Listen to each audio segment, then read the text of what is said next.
I have failed over and over and over again in my life, and that is why I succeed.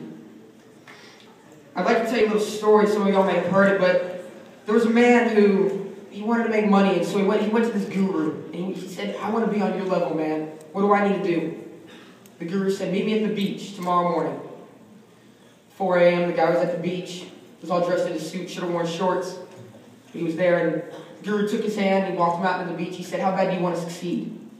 The guy said, "Real bad." He said, "Walk out in the water." The guy walked out water was about to his waist. He turned back, and the guy said, "Well, walk a little farther." He said, "Man, that's crazy. I want to make money. I don't want to be a lifeguard." Walked out a little farther. Water was up to about here now, and he looked back again. Man said, "How bad do you want to succeed?" He said, "Real bad." He walked out a little farther. Old man followed him out there. Water was up to here. And the old man took his head, and he put him under the water, and he held him, and the man was scratching and gasping for air. And just right about before our man was about to pass out, the old man pulled him up. He said, "Look, I got a question for you." He said, "When you want to succeed as bad as you wanted to breathe, you'll be successful." I don't know how many of y'all have had an asthma attack before or witnessed one, but when that's going on, all that person wants is that next breath. Doesn't care about a basketball game, doesn't care about a call, doesn't care about a party. He wants that next breath. Sometimes, you know what, you gotta sacrifice sleep.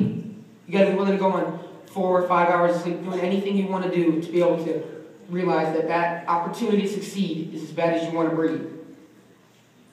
50 Cent, when he was doing his movie, he said, but listen to this. Somebody asked him, he said, "What do you do when you're not working on the soundtrack?" He said, "Well, I'm not working on the soundtrack, I'm working on the movie, and when I'm not working on the movie, I'm working on the soundtrack." And I said, "Man, so when do you sleep?" And he turned to me and said, "Man, I don't sleep because sleep is for those who are broke. Look, I got an opportunity to make a dream a reality. And if I sleep, I might miss that opportunity." If you're already working for it, you're already in pain, you're already hurting, why not succeed? Why not go that extra mile? When you realize that it's not that money that you need, but it's in here, that you don't need a dime to realize that you want to succeed as bad as you want that next breath, you will. And my point of all this is that sometimes, guys, God holds us down like that, I think. Sometimes He says, "Look, I'm going to push you a little farther because I know the level that I can raise you to."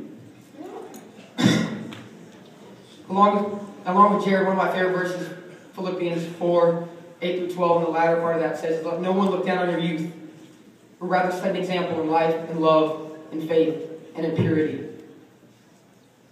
There's no reason we have to wait 20 years to pursue through that test to become great. My dad always says to me, he says, "There's somebody else out there always doing one more than you. Be that one more for somebody else." I like to wear this band that says "Finish Strong," guys. Sometimes it doesn't matter how you start, it's how you finish. So as I reflect back on my youth and government career, from that first time when I walked into Cypress Creek YMCA to the last time today when I was the last person walking out of the Senate chambers, I realized how much this program's meant to me. How much it's shown me what a hard work ethic is.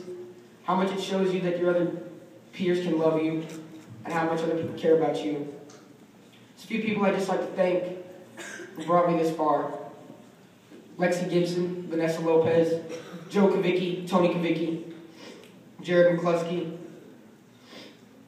and a young man, David Fullerton. I don't know how many of y'all know him, but that man is the epitome of humility. He defines humility. He should be a role model for all of us. Get to know him. So with those final things, I'd just like to state that Micah Peterson, Cypress Creek YMCA, Fort Bend YMCA, Youth Governor of the State of Texas, 2012. Thank you very much.